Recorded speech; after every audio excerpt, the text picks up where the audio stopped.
Subscribe करें और दबाएं बेल आइकन ताकि कोई खबर रह न जाए।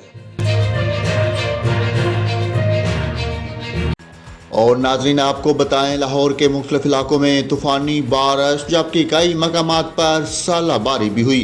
गहरे बादलों ने शाम में ही रात कर दी। उधर रावलपिंडी और इस्लामाबाद में भी वक्फे से बारिश हुई। मुल्क के बेशतर अजला में आज मौसम खुश्क रहेगा। ताहम बलाई खैबर पख्तूनख्वा, इस्लामाबाद, शुमाल मशरक़ी पंजाब, खित्ता पोठहार और कश्मीर में तेज़ हवाओं, आंधी और गरज चमक के साथ बारिश का इम्कान है। इस दौरान कश्मीर और मलैका पहाड़ी इलाकों में बाज़ मकामात पर मूसलाधार बारिश और सालाबारी हो सकती है। सुबह पंजाब के बेशतर अजला में मौसम खुश्क रहेगा। ताहम मरी, गिलियात, रावलपिंडी, अटक, जेहलम, चकवाल, गुजरांवाला, मंडी बहाउद्दीन, हाफिजाबाद, लाहौर, गुजरात, नारोवाल, सियालकोट और मियांवाली में आंधी, तेज़ हवाओं और गरज चमक के साथ बारिश का इम्कान है।